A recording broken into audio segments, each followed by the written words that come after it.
할렐루야. 오늘은 이 제목을 너는 죄를 다스릴지라 하는 제목으로 말씀을 같이 나누겠습니다. 창세기 3장에서 아담과 하와는 선악과를 먹음으로 하나님 앞에 죄를 지었습니다. 이것은 단지 선악과를 먹은 이 행위에 그치는 것이 아니라 사실은 이미 마음으로부터 하나님을 떠났음을 의미한다고 어제 말씀을 나눴습니다. 우리가 행동하는 어떠한 그 행위, 하나님 앞에 범죄하는 눈에 보이는 어떠한 그 행위는 행위뿐만이 아님을 우리는 너무나도 잘 알고 있습니다. 다른 사람들은 몰라도 나는 알아요. 이미 이전부터 마음으로 수십 번, 수백 번, 수천 번 그와 비슷한 죄를 지었고 머리로 다 계획하고 또 마음으로 다 그렇게 했음을 나는 알고 있는. 그리고 또 누가 알고 계십니까? 하나님은 알고 계십니다. 오늘 창세기 4장에서는 사람의 마음을 보시는 하나님, 그리고 그 마음의 범죄를 참지 못하여 이제 행동으로 옮겨버리는 한 사람 가인을 보게 됩니다. 어제 창세기 3장에서도 질문을 했었죠. 하나님은 왜 동산 중앙에 선악과를 두셨을까요?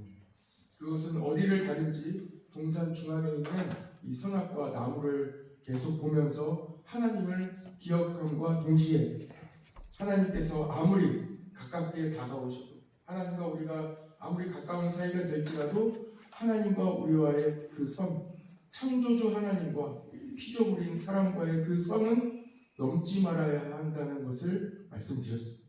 선이 있는 우리 사람으로서 하나님을 경배하는 하나님을 예배하는 자로서 넘지 말아야 할 선이 있는 거예요. 부모가 자녀에게 아무리 가깝게 지내고 부모가 자녀와 장난을 치고 편하게 지낸다고 해도 부모와 자녀 간에 지켜야 할 선, 존경과 예의의 선은 분명히 있죠.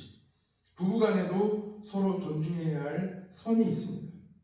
지금은 오히려 축복의 이 시대가 되어 모든 면에 자유가 아주 이 강물처럼 흐르고 있는 이 시대입니다.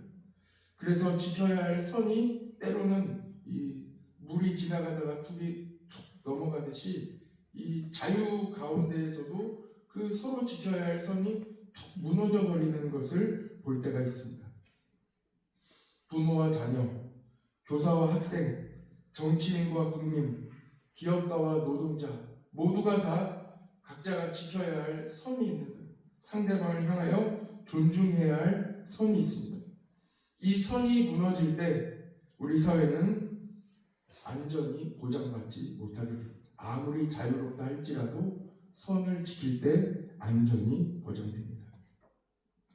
지금까지 선이라고 말씀드렸지만 사실은 이 선을 사랑이라는 단어로 바꿔도 똑같습니다. 서로 사랑해야 됩니다.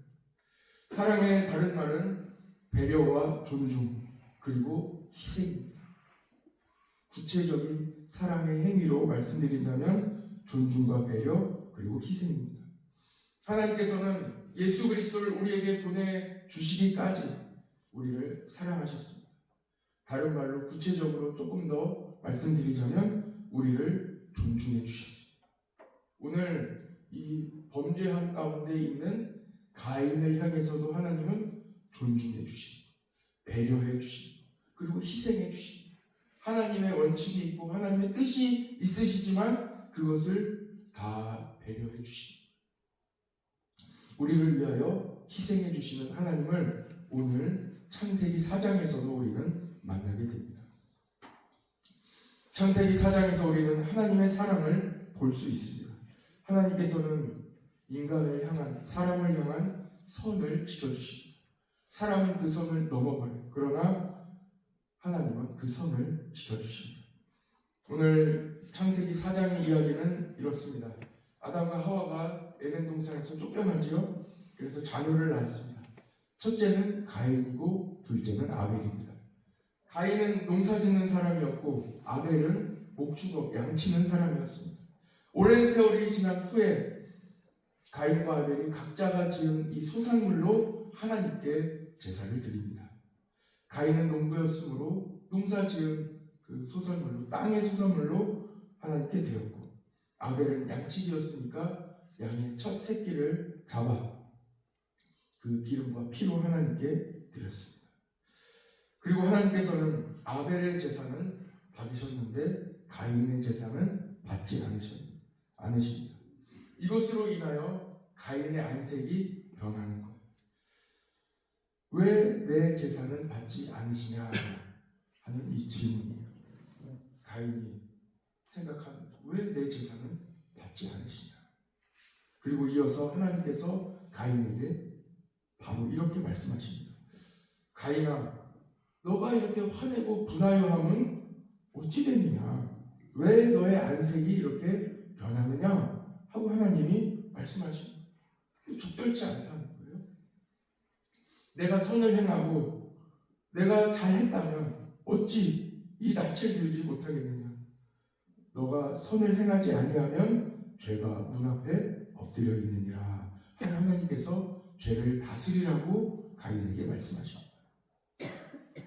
하나님은 계속해서 어떤 분이심을 우리에게 알려주십니다. 하나님은 어떤 행동을 지나서 행동을 하기 이전에 이미 그의 마음부터 보시는 분. 성경에는 사람의 단순한 어떤 행동으로 서술되어 있어요. 그러나 사실은 그 마음으로부터 하나님은 보고 계신다는 것을 성경 곳곳에 말씀하고 있습니다. 행동보다 그 이전에 마음이 먼저 있었다. 그리고 그 마음을 하나님은 이미 보고 계신다 하는 것을 성경의 곳곳에 말씀하고 있습니다. 그 중에 오늘은 사울은 왕이 된 지 2년 만에 이 마음이 떠나버려요. 참 오래 가지를 못합니다. 왜 그랬을까?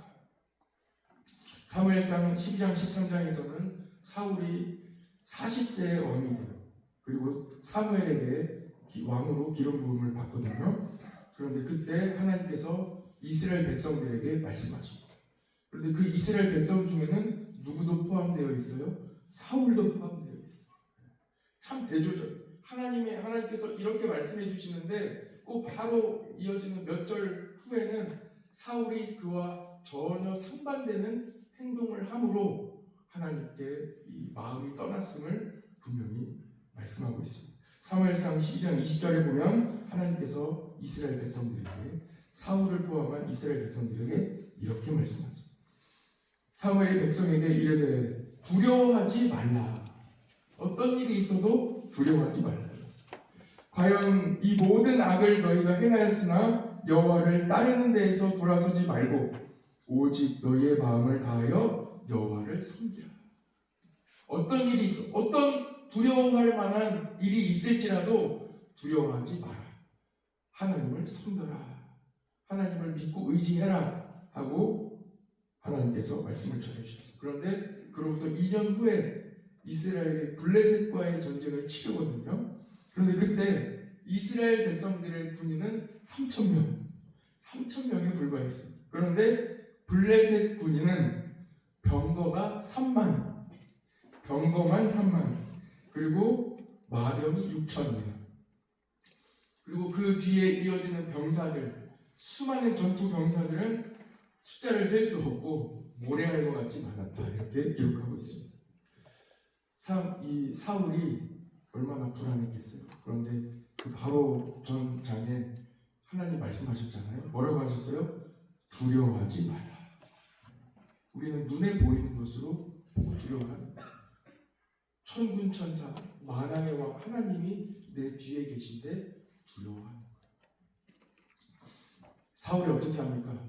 기다리다 이 예배를 드리고 제사를 드리고 그 다음에 전쟁에 나가야 되는데 적군은 수많은 이 적군들이 눈앞에 있죠. 그러니까 걱정되고 사무엘 선지자는 오지 않지. 그래서 자기가 끝내 가져와라. 그래서 자기가 제사를 진내해 버리는 거예요. 뭡니까? 선을 넘어버리는 거예요.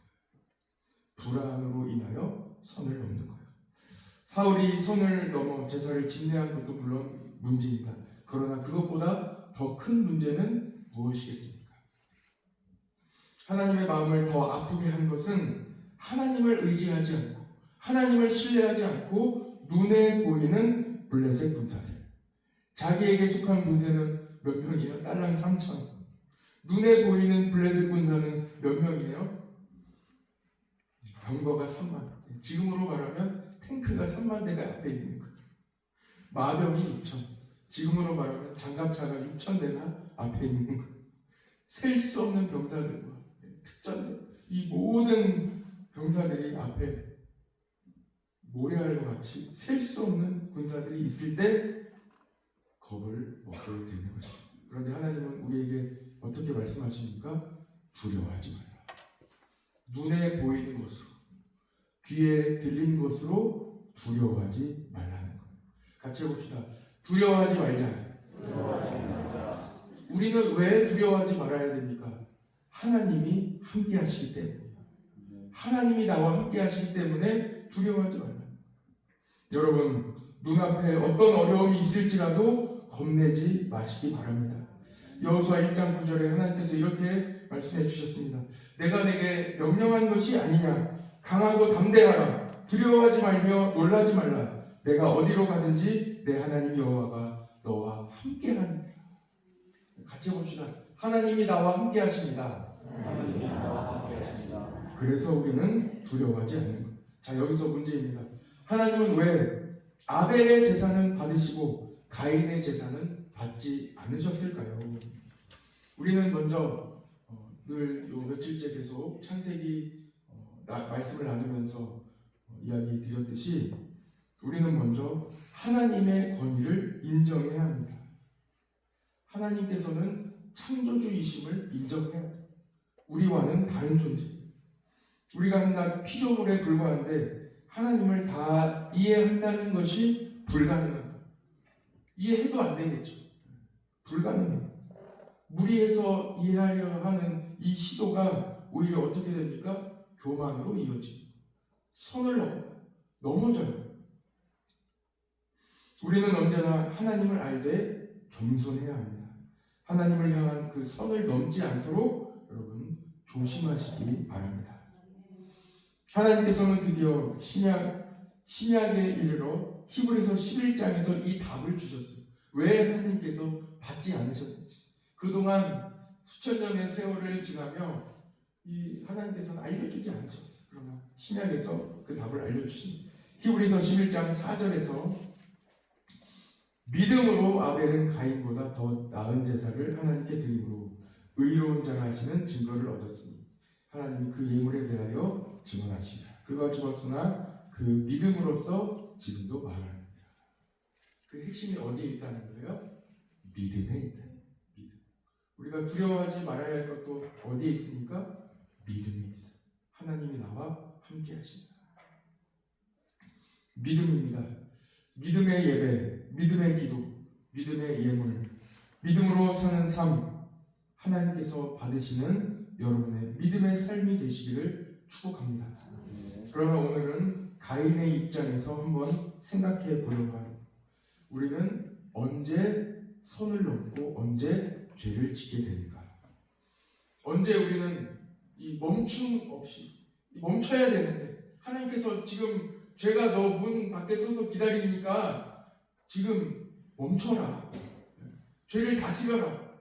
너가 다스려야 된다 하고 말씀하시는데 하나님께서 말씀하시는데도 직진하거든요.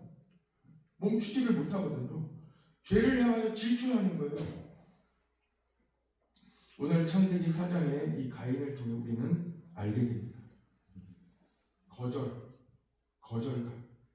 거절당했을 때 거절은 한 개인에게 큰 상처를 줄 수 있습니다.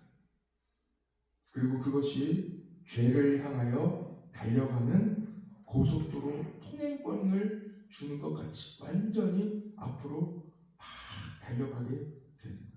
멈추지를 못하는 거예요. 창세기 3장의 아담과 하와는 뱀의 유혹으로 하나님을 향한 선을 넘었지요.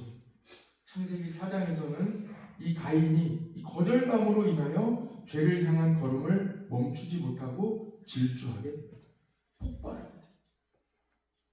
왜 그렇게 되었을까? 창세기 4장 7절에 오늘 말씀의 7절에 한번 보세요. 7절만 같이 한번 읽어봅시다. 시작.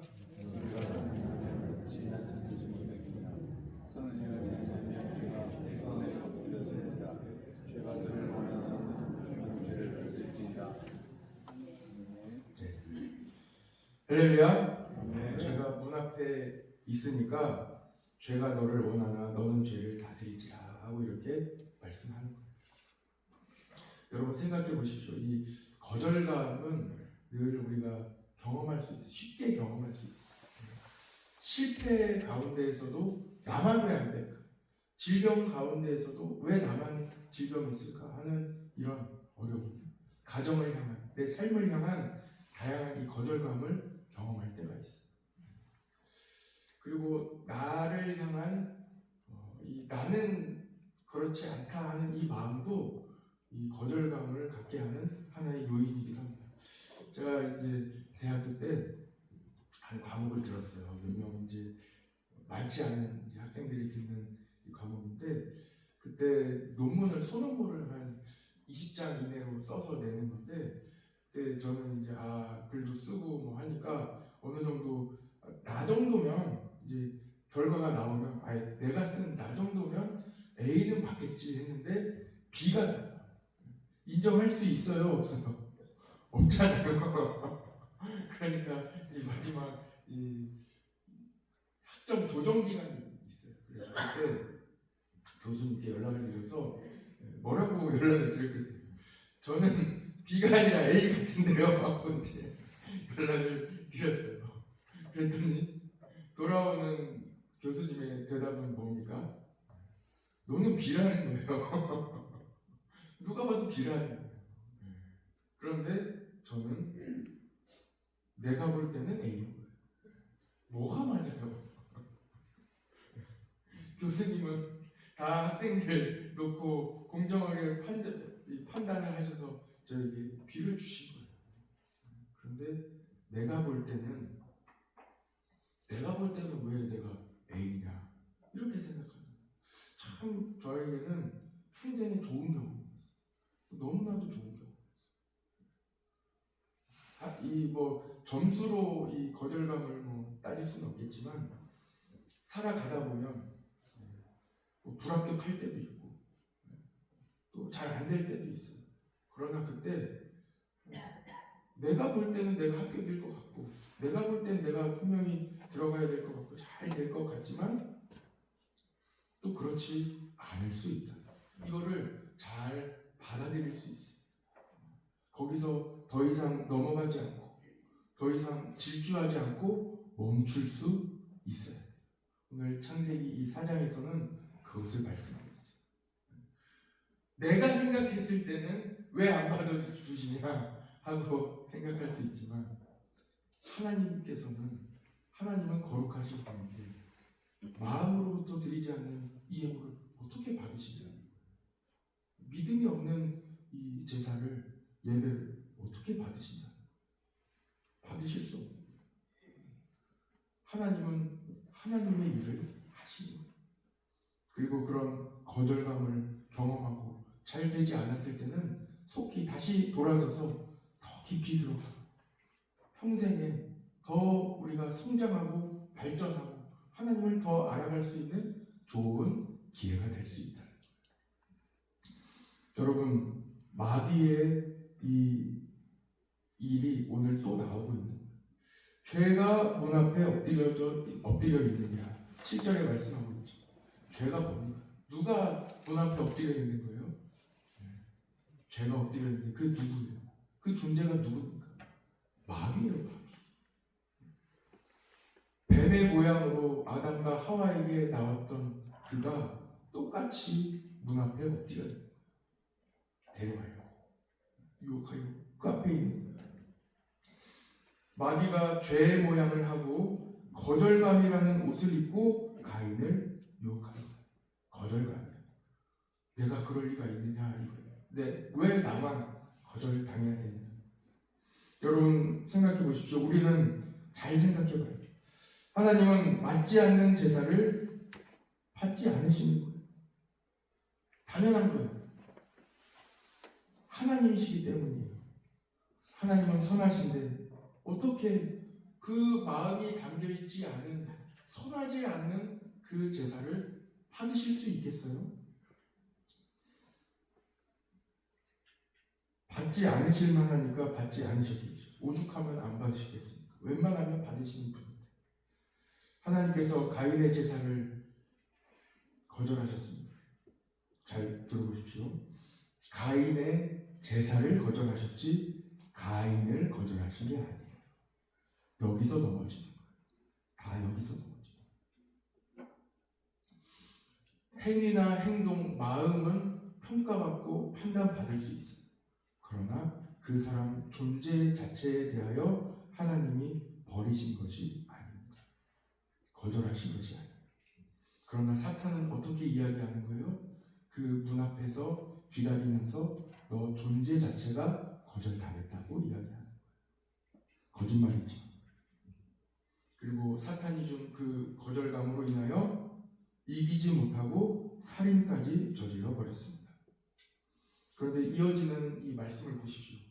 하나님께서는 분명히 제사를 거절하셨지, 제사를 받지 않으셨지, 예물을 받지 않으셨지, 그 가인을 버리지 않으셨음을 알 수 있어요. 뒤에 보면 하나님 저 이러다가 하나님께 버림받아서 저 다 죽겠습니다. 우리 7배나 저에게 임하겠습니다. 그렇게 말씀드렸더니 어떻게 해요? 하나님 그 가인을 살려주시죠. 가인을 해치지 못하도록 보호해 주시죠. 그리고 그 뒤에 이어지는 가인의 족보가 나오잖아요. 왜 가인의 족보가 나오겠어요? 하나님께서 가인만 살려주신 것이 아니라 그 후손들까지 다 살려주셨음을 말씀하고 있는 거예요. 끝까지 지켜주십니다. 그가 누구의 조상이 되었고, 그가 악기 연주하는 자의 조상이 되었고, 그가 쇠무치를 다루는 사람의 조상이 되었다고 말씀하고 있습니다. 그런데 그 후손이 어떻게 또 연결됩니까? 그 가운데 살인자가 또 나오게 됩니다. 이 죄를 끊는 것이 매우 어렵습니다. 사람의 힘으로는 안 돼요. 그래서 예수님이 오신 거예요. 예수님 아니고는 죄를 끊을 수가 없어요. 하나님은 가인을 살려주셨고 보호해 주셨습니다. 그의 후손들을 허락해 주셨습니다. 그리고 아담은 또 다른 아들 셋을 낳고 셋은 또 셋을 통하여 하나님의 아담의 계보가 계속 또 이어지게 됩니다. 오늘 말씀을 한번 또 정리해 봅시다. 세 가지로 한번 정리해 보기로 합니다. 첫 번째, 하나님은 마음을 보십니다. 오늘도 하나님께서 여러분에게 물어보십니다. 여러분의 마음은 어디에 있습니까? 두 번째입니다. 눈에 보이는 것으로 얼마나 두려워하고 계십니까? 한 번 들은 이야기로 얼마나 불안해하십니까? 하나님의 선하심을 믿는다면 나의 등 뒤에서 천군 천사로 도우시는 하나님의 도우심을 기억하시고 하나님의 선하심을 믿으시기를 바랍니다. 세 번째 말씀, 세 번째. 혹시 여러분들의 삶에 거절감을 경험하셨습니까? 그것은 사탄이 사용하는 도구에 불과합니다. 이 거절감을 이겨내시기를 바랍니다. 이 거절감을 다스리시기를 바랍니다. 그래서 부활하신 예수님께서는 제자들에게 이렇게 말씀해 주셨어요. 마가복음 16장 17절 18절에 보면 믿는 자들에게는 이런 표적이 따르리니 곧 그들이 내 이름으로 귀신을 쫓아내며 새 방언을 말하며 뱀을 집어 올리며 무슨 독을 마실지라도 해를 받지 아니하며 병든 사람에게 손을 얹은즉 나으리라. 한마디로 무슨 말씀이에요? 죄를 다스려라. 믿는 자들, 예수 그리스도의 십자가와 부활을 믿는 자들에게는 죄를 다스릴 수 있는 권한을 주십니다. 사탄의 유혹을 다스릴 수 있는, 물리칠 수 있는, 충분히 넉넉히 다스릴 수 있는 권한을 여러분들에게 주셨습니다. 오늘도 죄에 넘어가지 마시고 죄를 잘 다스리시는 여러분 되시기를 축복합니다. 같이 기도하겠습니다.